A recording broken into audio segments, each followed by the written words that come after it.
Bonjour et bienvenue en Guyane. Vous êtes sur Guyane la première et aujourd'hui, nous avons décidé d'aller visiter une exposition ici à la CTG. Exposition créée par un homme passionné par le carnaval, passionné par les belles choses. C'est bien sûr monsieur Robert Sebas. Regardez, il est là, Robert Sebas. Et Robert, il met ce qu'on botte, bif.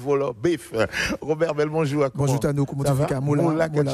Alors Robert, je suis vraiment heureux d'être ici parce que on découvre ton travail de créateur. Comment l'idée t'est venue de remettre au goût du jour ces têtes qui ont fait la réputation de ton groupe, le groupe Manaré? Absolument. Ouais. Écoute Tano, moi je suis aussi un amoureux d'abord de la culture guyanaise, ouais. Et même si je suis un grand pratiquant du carnaval moderne, ouais. Je suis surtout un attaché au carnaval traditionnel. Ouais. Et donc dans mon métier, jadis, j'ai beaucoup enseigné ce carnaval traditionnel. Ouais. Donc on m'a demandé quelque chose qui pourrait s'exposer pour pouvoir traduire le carnaval de Guyane. J'ai choisi de faire des têtes. Carnaval d'antan, carnaval qui rappelle de bons souvenirs à toutes celles et ceux qui allaient auparavant dans les rues de Cayenne. Beaucoup moins de personnes maintenant, et c'est une manière peut-être pour ces personnes de venir et de découvrir cette exposition. Combien de temps as-tu pris pour mettre en place cette expo? Est-ce que ce sont des têtes que tu avais déjà à la maison, que tu as certainement dépoussiérées, ou bien est-ce des têtes que tu as réalisées spécialement pour cette expo? Alors, ce sont des têtes que j'ai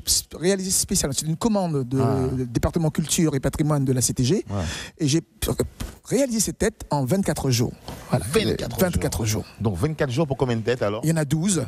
12. Alors j'ai choisi d'en faire 12 parce qu'il y en a 21 au total, mais il y en a qui ne sont pas réalisables uniquement avec la tête. Donc j'ai choisi celles qui étaient vraiment identifiables. Très bien, regardez ça un peu, le Zombie Barrio. Ce sont tous ces personnages d'antan que l'on retrouvait dans notre carnaval, malheureusement que l'on ne voit plus.